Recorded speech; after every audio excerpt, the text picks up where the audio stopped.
Scénario numéro 2. Donc, le principe du scénario numéro 2 est assez différent en fait du scénario que vous venez juste de voir et va faire apparaître le concept de drone as a service. Alors pour ceux qui sont curieux de savoir ce que c'est que le drone as a service, en fait, le principe c'est que au fur et à mesure en fait que la technologie drone évolue et dispose de capacités de plus en plus autonomes, il arrive en fait à un point où il est possible d'offrir un accès ouvert à des opérations de drone pour différents utilisateurs. Donc le principe, c'est en fait, ça part d'une box. Donc sur ce terrain, en fait, vous avez deux box qui sont déployées de l'entreprise qui s'appelle H3 Dynamics, donc qui est spécialisée en partie sur cette technologie. Et en fait, ces box sont des dispositifs autonomes dans lesquels les drones viennent se poser, viennent se recharger. Mais surtout, à côté de ça, et une des parties de la valeur, c'est la plateforme qui est derrière, qui permet en fait à des acteurs ou tout à chacun de demander ou commander des opérations de drone pour leur propre service. Donc là, pour le scénario, je vous invite dans la situation suivante. Vous êtes dans une zone, on va dire, extrêmement ou moyennement reculée. Donc imaginez une zone de moyenne montagne dans le Massif central, par exemple. Et une ou deux drone box sont disposées dans lesquelles, en fait, il y a un drone qui est à disposition pour mener des missions pour des acteurs tiers. En particulier, donc là, il y aura peut-être des mots effets, je dirais, un changement d'ordre au niveau des missions, mais l'idée initiale, c'était, vous avez Orange, donc un grand opérateur télécom, qui souhaite mener une mesure en fait de l'état de santé du réseau 5G dans cette zone reculée. Plutôt que de venir avec son propre équipement, son propre drone, son propre télépilote, elle peut bénéficier en fait de louer un drone issu d'une drone box, de louer en fait un temps de vol de drone, et de lui mettre sa charge utile. Donc Orange, qui est ici, je vais les présenter après, vont venir coller une charge utile sur le drone, et vous allez voir apparaître sur leur application, en direct, l'état de santé du réseau qui est mesuré, et la qualité du signal. Le principe du drone as a service, en fait, c'est le drone termine sa mission, retourne dans sa box, Orange a terminé en fait, son utilisation, et en fait, il est libre pour n'importe quel autre utilisateur qui en a besoin. Et quelques heures après, en fait, une personne se perd en fait dans cet espace assez découvert et au niveau montagneux. Et donc les secours décident, par chance, parce qu'ils ont connaissance en fait du réseau de Dronebox qui est déployé sur ce territoire, de dire j'ai l'opportunité en fait d'envoyer très rapidement un drone sur place, dans la zone qui m'a été plus ou moins annoncée, et de commencer les recherches avec celui-ci. Et donc ils vont déposer justement une requête de pouvoir utiliser les services à partir du drone qui est dans cette Dronebox et lancer cette mission justement de recherche. Donc, au niveau des acteurs qui sont présents sur ce scénario, donc vous avez Uavia qui était présent sur le scénario précédent, mais qui s'y retrouve sur la partie recherche. Donc, vous allez revoir en quelque sorte une partie similaire de ce qui a été présenté avant, avec quelques différences. Vous allez voir H3 Dynamics, donc le constructeur et le fournisseur de Dronebox. Vous allez voir Orange, donc l'acteur télécom qui fait les mesures. Et enfin, vous allez voir Air Access, donc qui est le fournisseur de drones. Parce qu'enfin, le dernier élément qui est à prendre en compte, c'est que ce concept de drone box et drone as a service, il commence à être vraiment performant à partir du moment où il est agnostique au drone. C'est-à-dire il est capable d'accueillir différents drones, de les recharger et de les mettre à disposition des utilisateurs pour qu'ils lancent leur mission. Donc là, je regarde Natacha. Alors, je ne vois pas Natacha. Et l'idée, c'est qu'on va lancer les missions. La mission... Ah, voilà. Alors, est-ce que Natacha, tu peux me donner le go pour qu'on puisse lancer? D'accord. Donc, un dernier petit message, et je suis désolé de vous poser encore la même question, mais s'il vous plaît, mettez votre téléphone en mode avion. En particulier pour la plateforme Uavia, on en a besoin pour récupérer le signal. Ce que vous allez voir donc aujourd'hui, là, c'est à nouveau une gestion d'écosystème, hein, comme ça a été dit depuis le début. Donc vous avez un autre fabricant de drones qui s'appelle Air Access, qui fait des machines extrêmement versatiles, plus grosses, sur lesquelles on peut mettre différents types de charges utiles. Et un peu sur le même concept de ce qu'on a montré ici, on a mis dedans la technologie embarquée Uavia pour qu'elle soit compatible avec la plateforme de supervision qui va permettre de lancer les vols en utilisant cette fois-ci un réseau 5G. Et on va montrer en même temps le monitoring du réseau. Et le drone et la plateforme va aussi monitorer la station H3 Dynamics. Et donc vous allez voir un système complètement intégré. Donc vous voyez en bas, là, vous aviez les Anafi qui étaient connectés. Et il y a une machine d'Air Access qui s'appelle le Q800. et donc qui intègre aussi nos technologies, et qui va aller faire l'opération Drone as a Service. Et donc Pierre s'est connecté directement au robot, et là, il va y avoir un déclenchement de toute la chaîne, c'est-à-dire l'ouverture de la station et le lancement du drone qui va être fait. Et donc le drone, vous avez la même interface que tout à l'heure, alors que ce n'est pas du tout la même nature de machine. Et vous allez voir le drone qui va décoller, qui est en train de décoller, n'est-ce pas? Voilà, donc Pierre a lancé le décollage. Voilà. Vous avez la station qui est en train de s'ouvrir en live devant vous. Voilà. Ça n'est pas une piscine. Et donc le drone va décoller. Là, il a indiqué qu'il est en train de partir. Donc il va aller décoller vers 40 mètres, c'est ça Pierre? Voilà. Donc il est en train de faire ses vérifications. Quand on sort d'une box, il faut récupérer bien entendu le GPS. Ça prend quelques secondes. Mais en gros, vous êtes sur une zone qui est complètement dépeuplée en 30-40 secondes. Le drone est en vol. Ça y est, il est parti. Et donc de la même manière, Pierre va vous montrer la manière. Donc là, le drone se met en altitude. Et il va aller faire sa mission. Et en cours de route, il va vous montrer un certain nombre de choses. Donc Pierre, une fois que tu es en haut, voilà. Donc vous voyez, on lui a dit d'aller vers l'endroit où il doit se trouver. Le drone, même chose que tout à l'heure, il a fait sa trajectoire et il a renvoyé la trajectoire à l'interface pour éviter les obstacles. Et donc il mesure en temps réel tout un tas de choses, son autonomie, la qualité, la précision de ses GPS, et en fonction de ça, il déclenche sa mission. Donc vous avez une interface qui est complète. Ah, voilà. Donc là, vous voyez, vous avez un certain nombre d'informations qui sont données. Et Pierre vient de nous mettre, vous avez des layers comme sur Google. Et donc là, vous pouvez voir directement en temps réel la couverture du réseau. Donc en sélectionnant cette petite chose-là. Et donc là, vous avez en fait en temps réel la qualité du réseau 5G. Alors là, je vois pas beaucoup de données qui sont données. Moi, tu peux. Donc au fur et à mesure qu'il vole, il vient tracer des points de qualité de réseau. Voilà, avec des données que je ne peux pas commander, mais qu'un Jean-Luc Bella ici présent pourrait commenter, parce que c'est des qualités de réseau télécom. Je rigole, Jean-Luc. Et donc le drone va faire sa mission, on va peut-être revenir. Et là, vous avez toujours le streaming en temps réel, qui peut être partagé et qui est partagé sur de multiples utilisateurs. Pierre, peut-être si tu te mets en grand sur l'écran, on peut voir des fonctionnalités.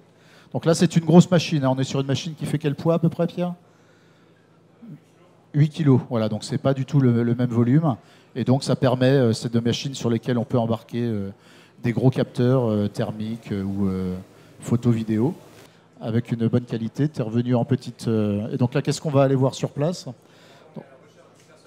On cherche la personne perdue, voilà, j'ai plus mon scénario, désolé. Donc en arrivant sur zone, voilà. Donc même chose, on a l'endroit où la personne a été vue la dernière fois et le drone va effectuer une ronde. Donc en fait... c'est l'équivalent d'une ronde qui va être faite automatiquement à partir du point. Et il va commencer à balayer la chose. Et l'opérateur, quand il voit quelque chose, donc il va rejoindre son point là. Voilà, et il va démarrer sa zone. Et puis là, on va pouvoir se mettre en grand écran pour voir ce qu'il fait. Et ce qui est intéressant avec ce genre d'interface et d'utilisation, c'est que la machine, une nouvelle fois, elle est directement connectée à Internet, donc commandable à distance. Et elle peut passer d'un mode automatique à un mode manuel, juste en 2 clics. Si quelqu'un veut voir quelque chose, il peut faire pause au programme et reprendre la main. Donc là, Pierre nous montre ce qu'on cherche. Donc là, on observe une zone. Je ne sais pas si tu veux... Ah, voilà. Donc à ce moment-là, tu te mets en grand écran. Comme ça, on voit ce que tu regardes. Si tu mets la vidéo en grand. Et donc, on va aller chercher quelque chose. Donc, il bouge le point. Voilà. Et après, même chose avec une interface directement sur la vidéo. Et des zooms embarqués, si on peut faire ça, il va aller vérifier la chose. Donc là, vous avez un certain nombre de commandes, des zooms, qui peuvent être puissants en fonction des machines. Donc là, vous avez beaucoup de puissance. Alors Donc imaginez... je vois des personnes, voilà, ça y est. Voilà. On les a repérés. Donc voilà, une fois que ça c'est fait... C'est ça, et exactement, il faut imaginer le contexte. Donc les secours ont lancé ce premier drone, et ce premier drone va ensuite servir justement de supervision de l'opération de la zone pour accompagner les secours. Mais justement, ce drone vient de terminer sa mission sur place et donc va rentrer justement dans la box. Dans la box, voilà. En attendant la seconde phase justement et un prochain client de ce service. Voilà. Et donc tout ça, alors tout ce qui est, pour être clair avec vous, là on vous montre l'opération temps réel et tous les traitements temps réel qui peuvent être faits. Mais bien entendu, il y a force de la preuve derrière aussi. Tout ce qui est fait est directement, non seulement streamé à des utilisateurs, mais streamé sur la plateforme de l'utilisateur, qui est souverain, ce sont ses données, tout est chiffré, et il les retrouve directement après le vol. Tout est horodaté, toutes les données sont là, et il peut retravailler ça, revenir dessus. Si c'est un problème assurantiel, montrer l'image à son assurance. Si c'est des problèmes de sécurité ou de sûreté publique, constater ce qui s'est passé et avoir une preuve éventuelle de la situation. Donc là, Pierre, tu es en train de rentrer à la maison, c'est ça? Ah, pas encore. Pas encore. Donc là, vous avez un certain nombre de données sur le drone. Donc vous pouvez jouer à la fois sur la map, sur la carte pour voir des choses. Et puis vous avez, en fonction de ce que vous cherchez, vous avez aussi des indications sur l'autonomie restante. Donc le temps de vol efficace qui vous reste. Il y a toujours un moment où le drone va décider tout seul, avant de rentrer dans des modes dégradés, de rentrer à la maison parce qu'il sait où il est, il calcule ce dont il a besoin pour rentrer.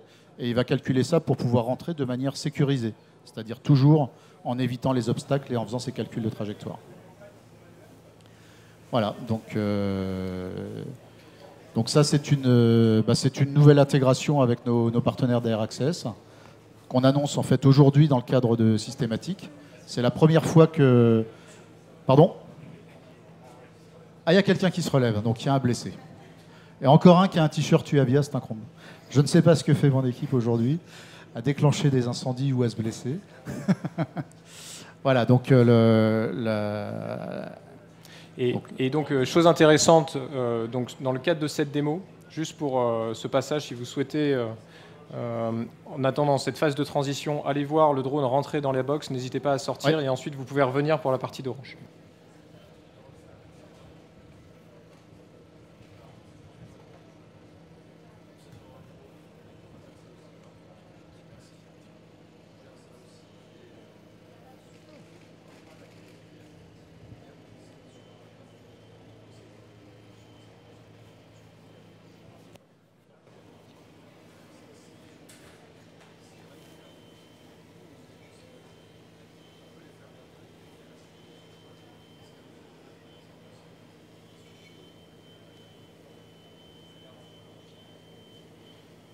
Donc là, ce que vous voyez à l'écran, c'est l'atterrissage. Donc la box, le drone vise la box et va atterrir et va se remettre à l'abri et potentiellement en charge. Voilà. Donc en fait, vous voyez une nouvelle intégration. Voilà, et là, vous avez l'image du drone. Il est dedans, là, déjà? Ah, il est en train d'arriver.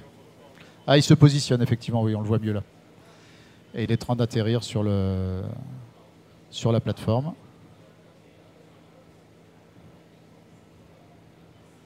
Voilà. Et là, il va se mettre à l'abri et se mettre en recharge.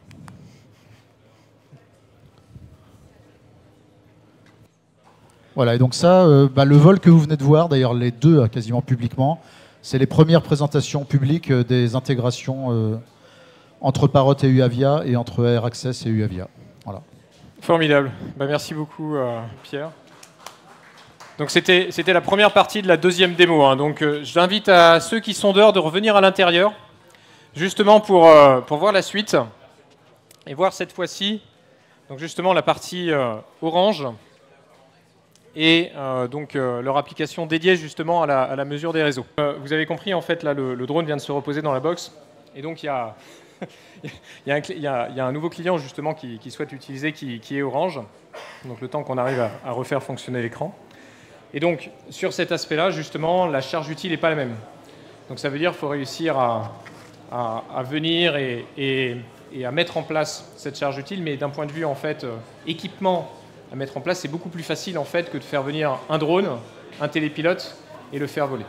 Donc là, ce que vous êtes en train de voir sur la partie gauche, justement, c'est imaginez, c'est l'acteur d'Orange qui reviendrait avec sa charge utile spécifique pour faire les mesures et qui la mettrait en place sur le drone, justement pour que lorsque la mission est conduite, qu'il puisse avoir accès aux informations de mesure. Donc aujourd'hui, on a la chance d'avoir deux personnes d'Orange avec nous aujourd'hui. Donc ça c'est super pour accompagner aussi ce sujet. Merci beaucoup. Alors du coup, je vais commencer en vous posant une question. Est-ce que vous avez déjà rêvé des drones qui volent à plusieurs centaines de kilomètres de distance sans se limiter à juste quelques kilomètres de distance autour du droniste. Alors, oui. Alors déjà, nous sommes Orange Innovation et on travaille en fait sur l'opportunité que constituent les réseaux cellulaires 4G et 5G pour connecter les drones. Donc ce sujet, il est assez nouveau pour nous. Et en fait, notre objectif, c'est d'effectuer des missions BVLOS, c'est-à-dire de piloter des drones à plusieurs centaines de kilomètres de distance, en dehors de la ligne de vue directe du pilote, et dans l'optique, par exemple, de piloter un drone qui décolle d'un vertiport, qui décolle automatiquement pour aller faire une mission, par exemple, de suivi de lignes, d'inspection de lignes haute tension, par exemple, mais plein d'autres missions encore, et qui sera capable du coup de faire tout ça automatiquement. Alors pour être capable de connecter tous ces drones en 4G et en 5G, il nous faut plus qu'une simple carte de connectivité 4G et 5G d'un point de vue signal. Il nous faut en fait décrire l'utilisation qui est faite par le drone sur le réseau, parce qu'en fait selon l'utilisation du drone sur le réseau 4G et 5G, eh bien en fait la couverture nécessaire sera complètement différente pour assurer cette mission en fait sur différentes zones. Et du coup, c'est sur ça qu'on travaille et c'est ça qu'on étudie. Et en fait, pour ça, eh bien en fait, on a créé une plateforme qui va nous permettre d'automatiser les tests de connectivité en 4G et en 5G en aérien. Et en ce moment, un smartphone est embarqué sur le drone qui va voler à 50 mètres et en faire une mesure de qualité de signal sur une zone donnée. Et le but, en fait, ça va être de collecter un important nombre de données qui vont illustrer la qualité de signal en 4G et en 5G. Et après, d'identifier les indicateurs de performance les plus importants pour permettre, en fait, de créer cette carte de couverture dont on a besoin, qui sera plus qu'une carte de couverture signal, mais vraiment une carte qui correspond à un besoin opérationnel et un usage réel de use case drone en cellulaire. Alors, du coup, on parle de cette fameuse carte de connectivité, c'est celle qu'on voit ici. Donc on peut lancer le drone. Si Fanny... Alors Natacha, je t'invite à lancer la mission s'il te plaît. Voilà, donc là on va dans un instant voir le drone évoluer en distance. Mais déjà ce que je peux commencer à décrire c'est la carte. Voilà.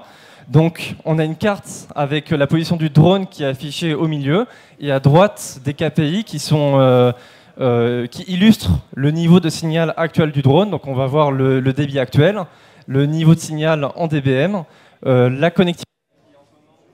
connectivité qui est en ce moment en 5G, le nom de la station de base qui est associée et la distance entre la station de base et le drone, par exemple. Et on va voir en plus de ça, du coup, un trait qui va représenter l'association entre le drone et la station de base la plus proche. Donc là, c'est la station de base de Le Plessis-Pathé, qui est une station de base 5G, qui est associée au drone à 1800 mètres. Regardez ce que peut être capable de faire cet outil, en liant en fait les données qui sont issues du vol avec des données opérateurs d'Orange. Donc par exemple, on peut consulter la position des stations de base qui sont autour, et des infos qui correspondent à chaque station de base 4G et 5G. Donc par exemple, là, la station de base à laquelle le drone est connecté s'appelle Le Plessis-Pathé. On peut consulter les bandes de fréquences qui sont compatibles avec cette station de base. Donc là, on voit qu'elle est disponible en plusieurs bandes de fréquences 4G, plus 5G. Ce qui est assez intéressant dans cette zone, et par des données opérateurs qui sont très intéressantes pour nous, telles que par exemple la charge habituelle à cet endroit, qui est de 16%. Ça, c'est une valeur qui est très intéressante pour évaluer finalement la capacité de l'antenne à supporter différents cas d'utilisation et prédire, parce que c'est quelque chose qui est assez habituel en fait de jour en jour. Le nombre d'utilisateurs sur cette station de base, donc 27, qui correspond au nombre d'utilisateurs sur cette bande de fréquence précisément, la hauteur du pylône et le tilt de l'antenne qui va correspondre à l'orientation du secteur vers le sol. Et ces données opérateurs finalement vont être très intéressantes pour en fait lier la topologie avec une potentielle estimation de la couverture réseau à un endroit donné. Et en plus de ça, on va avoir un certain nombre de KPI qui ne sont pas affichés là, mais qu'on va avoir dans différents fichiers de log derrière, qui vont nous permettre de faire une post-analyse un petit peu plus poussée sur ces vols et ces missions de carte de couverture. Autour, là, on voit qu'il y a 24 bandes disponibles en 4G. un haut niveau de redondance dans cette zone. Il y a un très grand nombre de stations de base qui sont autour du drone. Et ça veut dire que s'il y a un problème avec une des stations de base ou que la connexion est rompue pour je ne sais quelle raison, eh bien, il y a un relais qui serait systématique, qui va permettre d'effectuer un switch entre une antenne et une autre sans perte de connectivité et qui va permettre de donner un haut niveau de résilience sur le réseau. Alors, en attendant qu'on décolle, ce que je peux dire qui est assez intéressant avec cet outil, c'est qu'en fait, une prise d'acquisition des mesures qui viennent directement du drone et qui sont en direct, mais ça permet de faire plus que ça, dans le sens où on peut acquérir des données qui viennent d'autres vols, qui ont déjà été faits ou qui viennent d'autres sources, de connectivités diverses, 4G, 5G, etc., et qui vont permettre après d'être comparées en post-analyse pour après fournir des cartes de couverture sur différentes technologies, différentes bandes de fréquences, et en même temps fournir une analyse plus poussée en fait sur une mission. Oui, donc en fait, ce drone AirAccess est un drone et c'est un Q800 qui peut emporter jusque 5 kg de charge utile. Donc aujourd'hui, vous avez pu voir sur le drone, il y a 3 types de charges utiles qui sont embarquées. Il y a la charge utile Thales pour le traceur. Il y a la charge utile Orange qui est adaptée, qui est montée. Et là, ce que vous avez vu tout à l'heure, le télépilote, en fait, déplugue et replugue assez naturellement et facilement la charge utile qui est à l'avant. Et c'était la place que prenait UAVia tout à l'heure. Donc il y a des connecteurs qui sont standardisés, ce qui nous permet, avec différents fournisseurs, en fait, de venir plugger et unplugger en fait, toutes les charges utiles très rapidement. Donc là, le drone vient de démarrer et la mission automatique est partie. Formidable. Super, on va pouvoir commencer. Donc, je ai déjà dit beaucoup sur cet outil. On va voir le drone bientôt se déplacer sur le sud et en fait voir l'évolution par des points de couleur en fait, sur la carte qui vont représenter le niveau de signal du drone. Donc quand on voit des points verts s'afficher sur la carte, ça veut dire que le niveau de signal 4G est élevé. Et quand on voit des points rouges, ce que je n'espère pas, le niveau de signal sera moyen. Mais tant que des points s'affichent, la connectivité est maintenue. Donc là, on est actuellement en 5G avec un débit qui est assez élevé. On voit qu'il est compris entre 20 et 30 mégabits par seconde. Il oscille pour plus ou moins. Et c'est des débits qui sont vraiment très intéressants en altitude parce qu'en fait, on a des débits qui sont assez asymétriques en cellulaire. Nous, ce qui nous intéresse, ça va être le débit qui va être montant. Donc le débit qui va circuler du drone vers en fait, le cloud Orange, là où est hébergé ce système. Et vu que ce sont des technologies qui ont été pensées en fait, pour le sol, et bien, normalement, on donne plus de débit aux utilisateurs terrestres dans le sens descendant que montant. Et là, du coup, la thématique est assez différente. Et il y a un défi pour nous qui est en fait, de repenser la connectivité pour des drones et en fait, de redéfinir les usages en fait, qui vont correspondre à des nouvelles zones. Donc là, on voit le drone se déplacer et il y a des croix qui s'affichent sur la carte, comme on peut voir. Et ces croix, ça correspond à ce qu'on appelle dans notre jargon un handover, c'est-à-dire un changement d'antenne d'une antenne à une autre. Et on voit qu'il y a continuité de service en fait quand il y a un changement d'antenne. Donc si en fait concrètement on va très loin, on va changer d'antenne en antenne en fait et pouvoir circuler sur une très grande zone. Et sans perte de connectivité, il y a un relais qui est systématique. Donc là, actuellement, on est en 4G, en 5G, je veux dire. Et si on va au bout de la piste, on sera peut-être réduit à la connectivité 4G parce qu'on sera plus loin. Mais il y aura une continuité de service de la 5G à la 4G qui va permettre en fait d'étendre les zones en fait de service en fait en connectivité cellulaire. Donc là, la connectivité monte, est un petit peu élevé, on est en 30-40 mégabits par seconde, ce qui est une bonne performance malgré la distance, parce qu'on approche des 4 km entre la station de base et l'antenne. Donc on pourrait imaginer des use cases où en fait qui soit autour en fait de ces antennes qui est dans des larges zones. Et vu qu'en fait qu'il y a un relais entre les différentes antennes, ça couvre une surface qui est vraiment très grande sur tout le territoire. Et tout ça avec une résilience qui est élevée parce que, comme je l'ai dit, eh bien, il y a un très grand nombre d'antennes autour et ça va permettre de switcher d'antenne en antenne. Et d'ailleurs, là, on voit qu'on n'est plus en 5G, mais on est passé en 4G. Et il y a le débit reste assez élevé et il y a vraiment un intérêt à étudier ces systèmes en fait, de changement d'antenne parce que ça a été défini par l'équipementier. Et on étudie du coup l'impact aussi de ces changements d'antenne sur les performances, qui pour l'instant sont un petit peu à étudier. Et là, on a continuité de service alors qu'on a dépassé les 4 km de couverture, ce qui est assez intéressant, sachant que ces 4 km par rapport à l'antenne, ils auraient pu être n'importe où en France et pas par rapport au Vertiport. Donc là, on va arriver bientôt au bout du trajet, si je me semble. On a déjà dépassé le bâtiment qui était en feu dans la précédente démo. Et on est repassé en 5G en même temps. Le débit est remonté. Et là, tout au cours de l'allée, eh bien, on a un débit qui est vraiment élevé. Donc, en même temps de ça, en fait, on a les données opérateurs qui sont relevées pour le RAN, donc notre cœur de réseau, qui est notre accès radio, qui va en fait de nous donner plus d'indicateurs en fait sur la mission, les performances du réseau Orange, activité 4G et 5G. Donc là, je pense que le drone a déjà fait demi-tour, il ne bouge plus. Tout à fait, donc, exactement, le drone va faire demi-tour et retourner sur sa station de base, tout à fait. Ouais. Donc je vais me permettre une ouverture pour Orange. Donc là, on a des cartes de couverture, c'est bien, on essaie de définir les usages.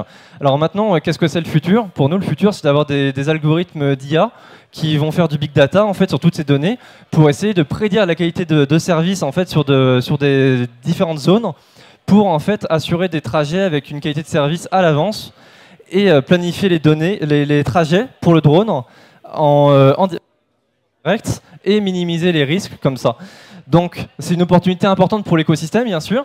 Et il nous faut plus qu'une carte de qualité de service signal. Comme on l'a vu, il nous faut plus de données liées à l'opérateur avec le réseau d'accès et plus de données aussi liées à la qualité de service pour définir les usages, définir des cartes de couverture qui correspondent à des usages précis en cellulaire et ainsi, comme ça, définir mieux les usages. Donc, je vais conclure vu qu'on est sur le retour. Orange, en tant qu'opérateur, maintenant a besoin de créer des collaborations concrètement avec des dronistes et par exemple l'aviation civile, etc. pour acquérir plus de données, minimiser les risques. Et je vais me permettre aussi de remercier Air Access avec qui on a travaillé pour faire tous ces tests de couverture parce qu'ils ont été très professionnels et disponibles et du coup je les remercie pour ça, ça a très bien marché. Et après, n'hésitez pas du coup à venir nous poser des questions sur ou alors venir juste nous discuter avec nous aussi là-dessus. Merci beaucoup.